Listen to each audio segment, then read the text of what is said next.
You're listening to Talking to Teens, where we speak with leading experts from a variety of disciplines about the art and science of parenting teenagers. I'm your host, Andy Earle, creator of the Teenage Personality Quiz. Head to talkingtoteens.com for a free PDF explaining how your teenager thinks.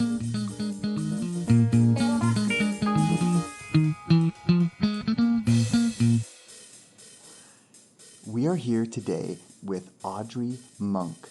She is the author of the book Happy Campers, 9 Summer Camp Secrets for Raising Kids Who Become Thriving Adults. She is the owner and director of Gold Arrow Camp in Lakeshore, California since 1989, where she's known by her camp name of Sunshine. She also writes a blog and hosts a podcast called Sunshine Parenting.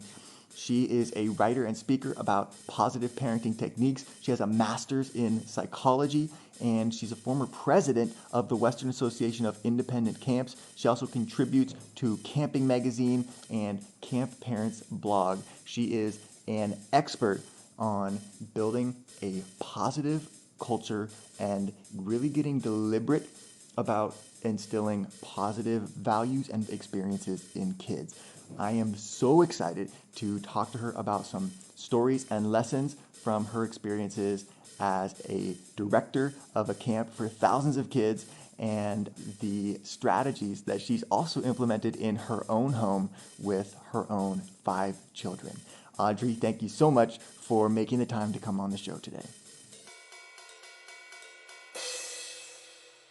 So, sort of a non-standard person. We talk to a lot of, scientists on here and, parenting experts who come from kind of the research side. So I had a blast reading this book, which is really different and really refreshing, but also still does tie in a lot of science and a lot of positive psychology in the concepts that you talk about in this book, but it's filled with great stories from kind of your times at camp and kids that you've had and also counselors, and kind of things that you've learned about how to train your counselors so that they can be more effective with the campers. And there's so much stuff I want to talk about, but I'm really interested for a little bit of your story and how you kind of came to running a summer camp and then writing this book about it. Well, I think like most young adults, I had no idea what I wanted to do when I was younger. But I did always like working with kids. And so during college, I decided to work at a summer camp just to get some more experience working with kids. I had always thought, kind of in the back of my mind, that I wanted to be a teacher, but it was a very uncool profession, especially where I went to school. I was at Stanford University in the 1980s. And everybody was wanting to work for, Oracle and Coca-Cola and kind of like real jobs. And yes. So I really didn't know. I started working at camp the summer of 1986, and wow, just the whole experience completely changed my life's direction, because once I experienced that community and culture that was at camp, and the opportunity to interact and teach kids in a way that was very unlike other settings, very much more relational, more like, I often tell people that if it had been a profession, being like a teenager's life coach would have been my maybe the job that I would have liked, because I loved. Yeah, I love just sitting around campfires. I love talking to the kids about, what they cared about, what they were worried about. I loved teaching them. I taught water skiing, and I loved teaching them a skill that was really hard to learn, and then watching them get so excited after, trying so many times, finally getting up. So all around, it was just a very different experience for me being at camp. And pretty much from that first summer, I was like, how can I do this as my job? And it really just was sort of, I always say, just divine intervention. The timing was just so. The camp was for sale during my entire college time working there, because the founder of the camp had passed away, and his elderly wife was running it with kind of a key leadership team, and really was looking to sell it. So throughout my summers as a counselor, we would always be talking about the different people who were coming through looking at the camp and possibly buying it. And it really just Mm. worked out that I had expressed an interest to the owner, and I was kind of going to be partners with her assistant director, who was a guy that had been at camp for a long time and was 20 years older than I was, so he was experienced, and so he was kind of part of the deal. But it had apparently sold to someone else at the end of the summer of '88, so I left camp and kind of knew that that was the end of that chapter, and I moved on. I started teaching school in Northern California on an emergency credential. And then right after Christmas 1988, Jeannie, the widow of the founder, called me and said that the sale had fallen through, and was I still interested? And so that kind of started this whole odyssey back in 1989. I was 22 years old when we closed escrow on this business. Wow. And has been such a crazy and awesome experience, just learning so much. And so then at some point, you decided, hey, all these stories that are happening at camp, all these characters I'm meeting, and all this stuff that I'm learning is stuff that would benefit parents too. And you decided to write this book, Happy Campers. Well, it actually started way before the book. I did start thinking about how many things that we train our counselors in at camp that parents would benefit from so much. I also heard from a lot of past counselors, once they became teachers or parents, how many of the skills they learned at camp they were using, with kids out in the world. And so I actually Ah. started a blog way back when, I don't even know what year it was. I started this really like blogger or blog something. I don't know. So I think it was somewhere in the earlier 2000s, whenever blogs were starting. I started just a blog. I called it Sunshine Parenting, and rarely ever posted, but occasionally would get an inspiration and post something. And then I think it was around 2013, I committed to writing a new post every single week. So sharing some kind of tip or information. And just that, I think that kind of consistency and regularity, really, I just kind of gathered this small but loyal following, mostly of my own camp's parents, but also of other camp professionals and some teachers who just liked my way of sort of simplifying topics and synthesizing information. I'm a big reader, so I read like you. I know you read all these books about parenting and personal development and everything. I am a huge reader. And a lot of what I was doing was just reading something and then passing along something I learned from that. Or I'd go to a conference and hear a speaker and get some more insights from that. And then also, just as we prepared things for training our counselors, much of that is just, you can right away just turn it right over to parenting. It's exact same things: how to communicate with kids, positive behavior management, what kids need. And so really I did that for many years before I even thought about writing the book. I also started a podcast like you. I have a podcast. It's called Sunshine Parenting, same as my website. And I interview all kinds of different parenting authors and experts, and have learned even more through that. So I think all of this just kind of came together, and I've always loved reading. I was like, well, I think I can write a book too.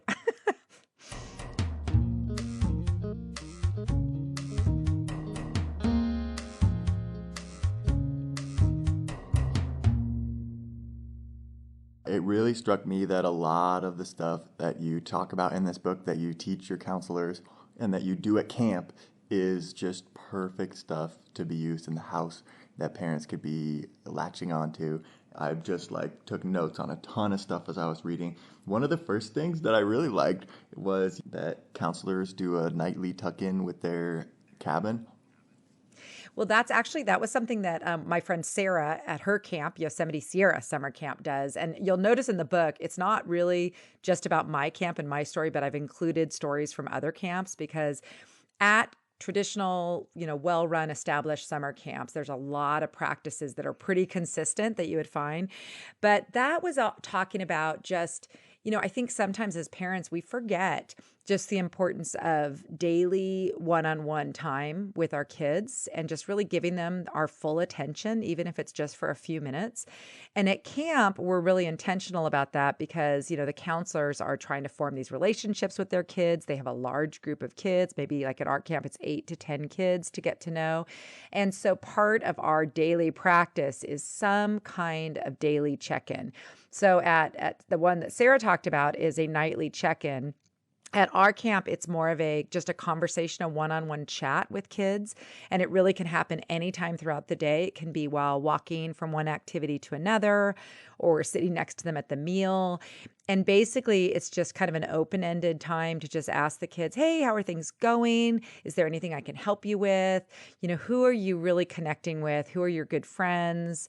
What can I, do to help make camp more fun for you? So just different, depending on the counselor and the age of their kids, it doesn't have to be a specific kind of script, but it is important that they are giving that child their full attention for even just like 2 minutes every single day.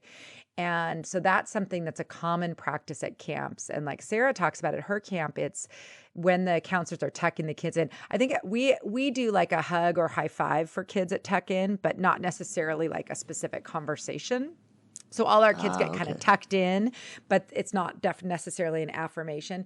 At the Sarah, what she talked about and what I shared in the book is they actually share something that they noticed in the child that day, like an affirmation or compliment. So that's pretty cool too. There's so many different ways to do it, and really, it's parents just need to pick their own style. But just not forget that you don't want to have all your conversations with your kids. And I know you work especially with teenagers, you don't want to only be talking to them about their homework or what they need to bring to school or what the schedule is. You want to have some just kind of like chats about, whatever they want to talk about.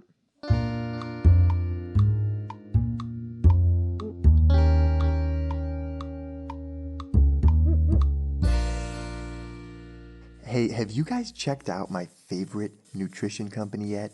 These guys are called Wild Foods, and they are on a mission to fix the broken food system. They believe, like I do, that real whole food is medicine, and they have set out to partner with farmers so they can get the highest quality ingredients in everything they do. Wildfoods.co is where you can go to check out everything they sell. I highly recommend it, and they've even given our listeners a 12% discount as part of our partnership, and you can get that with the code TALKINGWILD at wildfoods.co. If you've had any trouble finding the right match for your teenager, or if you've thought about maybe getting a counselor or therapist but weren't sure where to go to look for the right person, I recommend teencounseling.com. You answer a few questions and they pair your teenager up with the perfect counselor or therapist right where they spend the most time, on their smartphone. It's completely affordable and scholarships are available. To find out more, head on over to teencounseling.com and use the code TALKINGTOTEENS.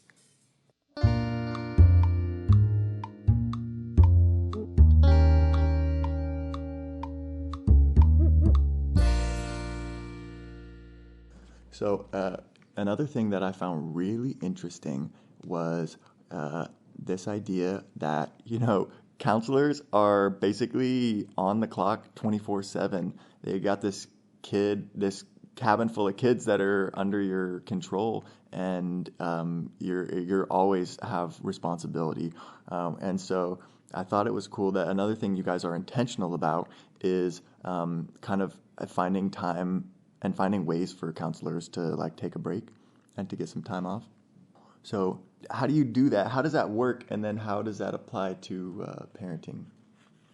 Well, I think, fortunately for us, our cabin groups almost all of them have at least 3 counselors in there. The younger kids, sometimes even more. So while there might be a group of 8 to 10 kids, there are multiple adults who are in the group.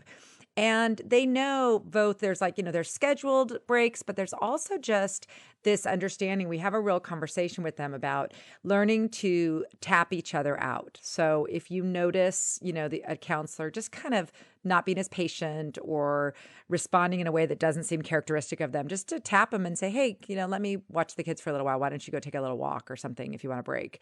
Or just really even better, acknowledging it in yourself, realizing when you're feeling triggered and you really might say or do something you're going to later regret, just taking a moment and figuring out how you can regroup or just get a little moment away. And really, unless your kids are, at the age where they could stick their finger in a plug, you can take a moment and just even say to your kids, I'm feeling really like I'm going to lose it, or I'm going to flip my lid. We call it at camp. So I'm going to take a few minutes to regroup. I'm going to go over here and just sit in this chair with my book for just like 5 or 10 minutes so I can kind of get re-centered and be able to talk to you better. So I'm a huge believer in just being honest with kids and just, they don't have to, parents are not perfect, nor are camp counselors. And when we do say or do something, it's important to circle back and say, hey, you know what? I'm really sorry that I snapped at you back there. I think I'm, feeling hungry right now, or I don't think I got enough sleep, or, being more like real with them. Because if we try to, first of all, say that everything is the kids' fault, which is unfair because they're kids and they're meant to be impulsive and they are all about triggering adults who they were with.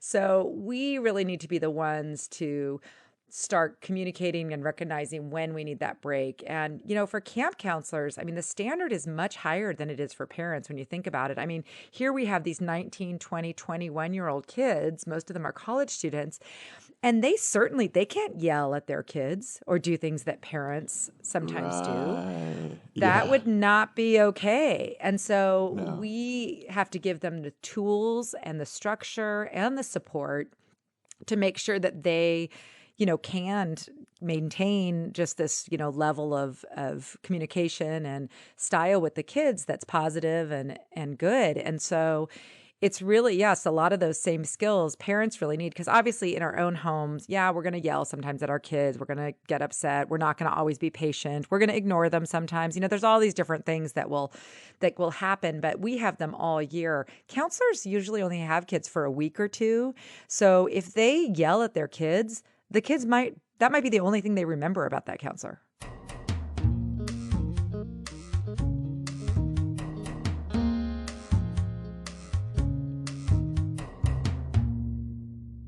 Another thing I thought was really cool was you teach counselors to focus on privileges instead of punishments, and kind of to frame things in a positive way instead of in a negative way, like what you're going to lose if you don't do something, but more framing it in terms of what you're going to get if you do something. Can you walk me through how that works and how parents could use that?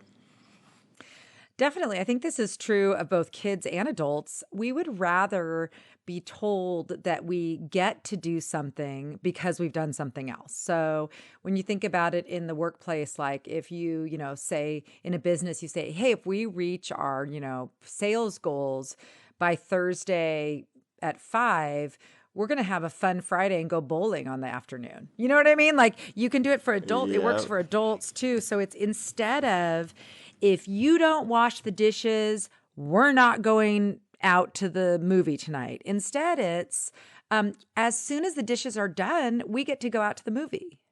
So it's like everything you say, you're saying the same thing. It's not being a pushover, and it's not giving your kids a bunch of extra Giving them a bunch privileges. of right, exactly. It's just about the way you think about and phrase things. And then I think also another thing that I think some parents have lost sight of is that almost a lot of things are privileges that parents and kids aren't treating as such, in this era. So obviously all children need love and food and shelter and nurturing and all that good stuff.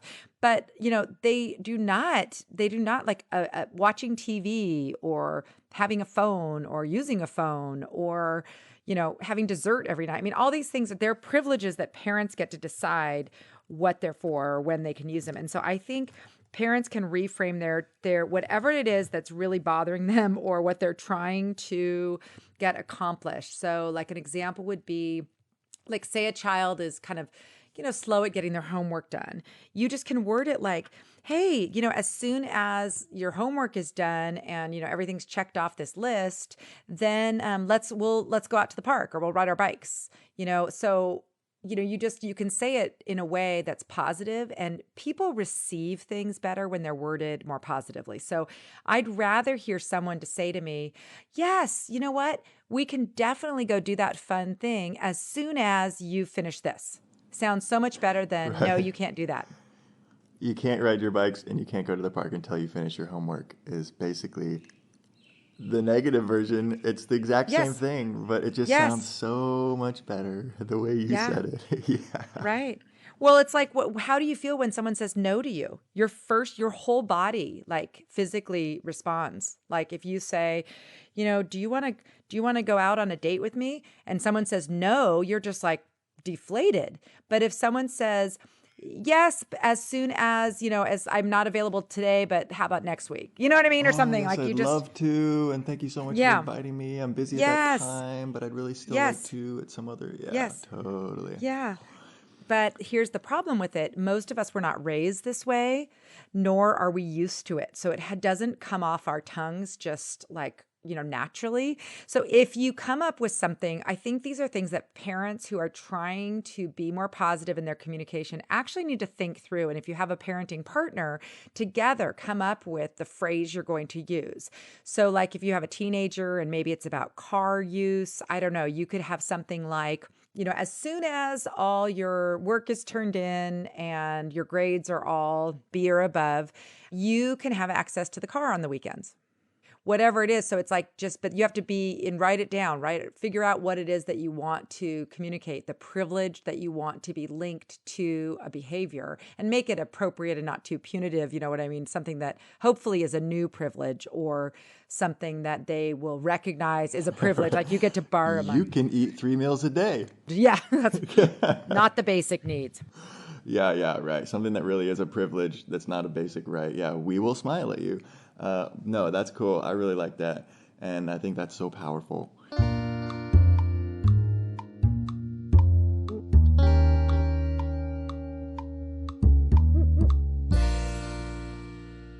The second thing that I had marked in here is just that we tend to kind of like put negative labels on things, like that someone's being grouchy instead of like talking about what the exact behavior is that they're doing, which is their tone of voice or something more specific. It's hard to just stop being grouchy, but if it's more specific, A, you can't argue with it, and B, then you know what to change. So I was just wondering, like, how you, or like, is this something that you guys train your counselors to do? And if so, how do you do that? Or if not, what, as a parent, how could you get better at kind of getting to the root issue instead of just complaining with the label? Well, this came from our management training. So, we, in addition to our counselors, we have a whole team of supervisors who are the support and motivators and trainers and supervisors of the counselor. So these are usually, Mm. older staff. And this whole concept actually came from a leadership training that we did. Well, we do it every year, but we started it in the late 90s. And in any kind of situation, if you label someone or accuse them of something that's like an adjective, first of all, it makes the person feel very defensive, and they can dispute that because I might think something is grouchy that you don't think is grouchy. So if I say, you were being grouchy this morning, they can say, well, no, I wasn't. Or what do you mean? And it can become a I was weird just tired, conversation right? because, yeah. And so like the subjectivity of those labels is all, and it also makes you feel attacked when someone labels you like that. But if you Absolutely. can think about it in any conversation, and this works honestly with coworkers, people you supervise, your kids, your spouse, instead of approaching, if there's some kind of issue or thing that you need to discuss, thinking about yourself being in one circle, the other person in another, and both of you pointing down, talking about the issue. So it takes some time. Often when this comes up a lot, when, supervisors need to talk to their counselors or counselors need to talk to the kids, usually you have to kind of run it by someone else first when you're first learning to do this. So like you might say, the supervisor might come to us and say, this counselor is just like really slow at getting up in the morning and kind of grouchy to the kids and grumbly and, something like that. So we would brainstorm then, well, what is an issue that we can talk about? The issue could be that, the kids aren't getting to breakfast on time, or the kids are, not enjoying the morning. They're reporting that the mornings aren't fun in the cabin. So you think of an issue that you can go to the person and say, hey, you know what? Your campers are saying that it's just not that fun in the morning in your cabin. What are some things what can I help you come up with a plan of making the cabin more fun in the morning? So you turn around the conversation where it's not about you are doing this, you're, labeling, instead of, hey, here's this issue. Let's work on solving it together. So with kids, it could be something like, when I walk by your room, there's a really bad smell emanating from it. Do you have a plan? What's your plan for kind of working on this smell? Because the smell is impacting the rest of us in the house. You know what I mean? Like, so whatever, like you could think of an issue that's not, you are a slob, your room is so gross. You're instead, You never you clean think up of after something. yourself. Yeah. Why haven't we It's, taught you better manners than that? What is uh-huh. going on? Yeah. Yeah, So but it's it's so just, easy to go there. oh my gosh, it comes right again. That's what comes naturally because that's what we were raised with. And so it's really a switch in how you think about approaching these things. And it's especially just approaching the problem areas or things that you want to change. I would say also that as a parent and as a camp counselor, really pick your battles. I saw that you had Catherine Perlman on. I've had her on my podcast too. I love her book, Ignore It. And it was really meaningful for me, especially like I remember thinking about after reading her book that like when my 14-year-old son is doing the dishes, but is kind of grouchy as he does them, ignore it. Do you know what I mean? Like I used to want my kids to be like cheerful as they did chores. Right. And thank And me and have a smile on your face. yeah, so you kind of have to pick your battle. That's an issue not worth like even discussing. And that's also important because can become such a nag if you're like, do the dishes and smile while you're doing them. We do the dishes all the time for you. You know what I mean? You can go down this whole road of just on and on and on, nagging, nagging, nagging. And I think the bottom line is, first of all, pick your battles. If there's an issue or concern that's really worth addressing, then figure out how to address it in a way that's going to be a productive conversation where your kid is not going to get defensive or feel like they're being attacked. Yep. I think that's so cool. It's just probably eye-opening to look back if you could like record your conversation somehow and notice how many times we label other people or we just without thinking, give them some complaint about just how we see them or the way we think they are instead of addressing the behavior. And so I think it's something we can all get better at. I agree. And I think teenagers are awesome. I mean, the kids I get to work with at camp are such outstanding young people. And I think just even in general, when you start putting these blanket labels just on teenagers or, whatever, iGen or millennials or whatever generation you're talking about, Right. it's just, that's just also just kind of disrespectful and not very kind to these kids who are each very different and have different personalities and strengths. And, that's another one of my big messages for counselors and for parents and teachers is instead of focusing on just the areas that your child is not good at or areas of weakness, why not just spend a lot more time talking to them and thinking about and complimenting them on their strengths? Because if a kid is feeling confident and good about themselves, all the kind of lower things will lift themselves up naturally. But if you focus all your time talking about what's going wrong, what they're not doing well, they're going to be deflated. And even the things they're good at, they won't be as good at anymore.